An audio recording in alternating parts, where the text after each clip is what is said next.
안녕하세요. 모닝쇼 김은별입니다.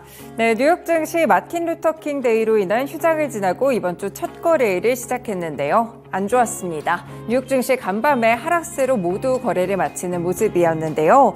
금리 인하로 들떴던 시장에 자꾸 찬물을 끼얹는 발언들이 나왔기 때문입니다. 실제로 패드워치에 따르면 3월에 금리 인하에 들어갈 것이라는 기대감이 80%대에서 60%대까지 급격하게 떨어지는 모습인데요. 이런 가운데 미국 정부의 셧다운 시한도 임박하고 있고요. 폭설과 한파로 인해서 표결이 연기되는 등 자연적인 환경까지 뒷받침이 되지 못하고 있는 시장입니다. 우리 시장도 여전히 좀 부진한 모습들을 기록하고 있는데 뉴욕 증시도 안 좋았기 때문에 과연 우리는 어떤 전략을 통해서 돌파구를 찾아봐야 될지 오늘 모닝쇼에서 함께 전략들 들어보겠습니다. 네, 그러면 먼저 간밤에 있었던 소식들 체크해 보시죠. 네, 오늘 이렇게 증시가 좀 안 좋았던 이유는 바로 미국의 연방준비제도의 크리스토퍼 월러 의사가 금리 인하 가능성이 있다고 인정하면서도 과거처럼 빠르게 금리 인하를 할 필요는 없다라는 매파적인 발언이 나왔기 때문인데요. 월러 의사는 현지 시간으로 16일 거시경제 확자 관점에서 최근 지표는 이보다 거의 더 좋을 수 없을 정도라고 지표에 대해서는 긍정적인 평가를 내놨습니다. 하지만 계속해서 지속할 수 있을지는 의문이라며 이처럼 밝혔는데요. 그는 인플레이션이 반등하거나 높은 수준을 유지하지 않는 한 FOMC는 올해 기준금리 목표 범위에 대한 낮출 수 있을 것이라고 봤습니다. 다만 금리 인하를 시작할 때가 되면 체계적이고 굉장히 신중하게 금리 인하를 해야 된다라고 이야기했는데요. 이전에 많은 사이클에서 금리 인하는 신속하고 큰 폭으로 이뤄졌지만 이번 사이클은 과거처럼 그렇게 빠르고 신속할 필요가 없다라는 멘트를 함께 내놓기도 했습니다. 결국에는 물가 둔화가 이뤄지면서 연준이 바라는 2% 목표치에는 어느 정도 근접을 하고 있는 상황이지만 아직까지는 2%대로 떨어지지 않고 있는 모습도 있고요. 다시 한번 반등할 가능성을 아예 차단하겠다라는 입장으로 현재 보이고 있습니다.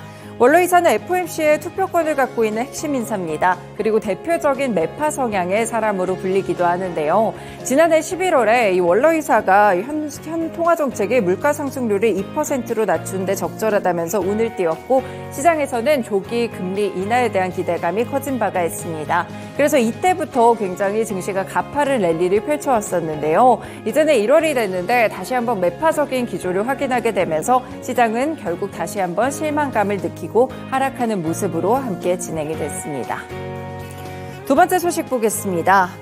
미국 연준의 금리 인상 효과, 그렇다면 미국 경제에는 어떤 영향을 미치게 될까요? IMF 측에서는 이미 금리 인상에 대한 효과들이 75% 정도 경제에 충격을 가져다줬고 이미 반영됐다라고 보고 있는 시각입니다. 이 IMF 수석 이코노미스트 출신인 기타 고피나트 부총재는 스위스 다보스에서 열린 세계 경제 포럼의 패널 토론으로 참석을 했는데요. 일단 고피나트 부총재는 그동안의 금리 인상에도 불구하고 미국의 경제가 상당한 내성을 보이고 있다는 점을 인정해야 한다라고 운을 띄웠습니다. 우리 추산으로는 미국 경제의 약 4분의 3, 75%가 금리 인상에 대한 충격을 이미 거쳤다라고 이야기했는데요. 고피나트는 나머지 충격 역시나 올해 정도에는 어느 정도 해소가 될 것이라고 보고 있습니다. 결국 금리 인상에 대해서 계속 좀 충격에 대한 부분들, 경제가 좀 침체되지 않을까 그런 우려감들이 있었는데 이 고피나트 총재의 발언을 보시면 약간 노랜딩에 가까운 그런 전망들을 하고 있다고 볼 수 있겠는데요. 노랜딩이란 결국 올해까지도 경제 성장을 이어갈 수 있다는 전망들이 있습니다.